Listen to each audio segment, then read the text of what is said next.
Just because you're thin, it doesn't mean that you're healthy. Yes, skinny fat is a problem, okay? Because you could have like a relatively healthy BMI, but overall, if you live a sedentary lifestyle and depending on your metabolism, depending on how you store excess weight, you could be a ticking time bomb, okay? Skinny fat warning issued as study finds hidden obesity behind normal BMI.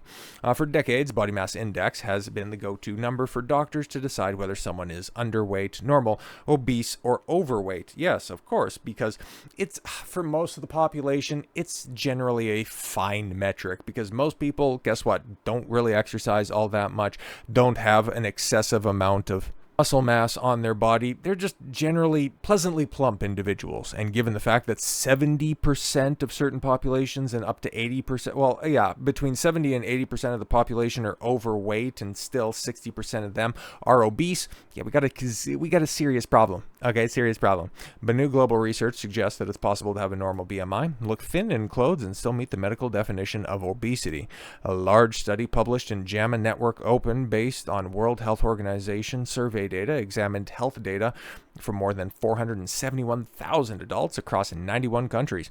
The researchers looked at people whose BMI fell in the normal range, 18.5 to 24.9. Yeah, that is right there at the tippy top of the overweight. I think underweight starts at like 17, but anyways, I can't remember. But who carried around extra fat in their midsection measured by waist circumference. Okay, here we go. Now we're starting to get more personalized measurements. This is where the fun begins. The results showed that roughly 1 in 5 people with a normal BMI had abdominal obesity, a large waistline linked to serious health risks. Yeah, because there's a lot of people that are out there that if you take a look at their extremities, they all look fine, but then when you take a look at the entire package in totality, they kind of look like one of those science experiments where you stick a potato in a pitcher of water just to see where the different sprouts are going to end up going. These so-called skinny fat individuals weren't necessarily healthy just because the scale said that they were. Compared to people with a normal BMI and smaller waist, those with belly fat had a 29% higher odds of high blood pressure,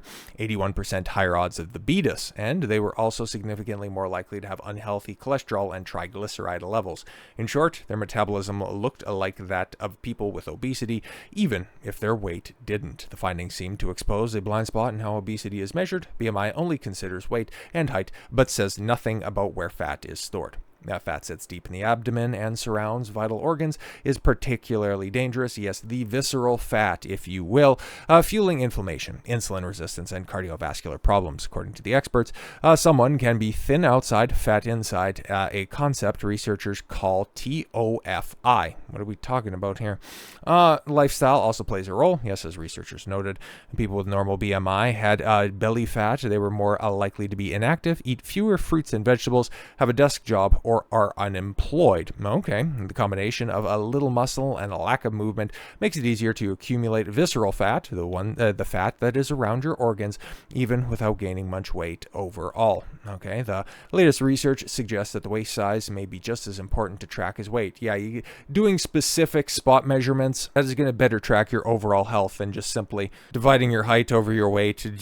God, it's so silly. But anyways, yes, for most adults, a waist above roughly 32 inches for women, 37 for men signals excessive abdominal fat and higher health risks. Yeah, and I'm a certified personal trainer, so there's different body fat caliper and different markings that you can do. There's one that you do on the bicep, then you got the one on the tricep, there's a part on the chest, you got the calf, you got the quads. That's going to give you a far more accurate representation and rather way to track just how much fat you're carrying. And while, like I said at the beginning, BMI is a pretty decent general marker, it's obviously not going to paint as full of a picture as at taking proper measurements on different points of your body.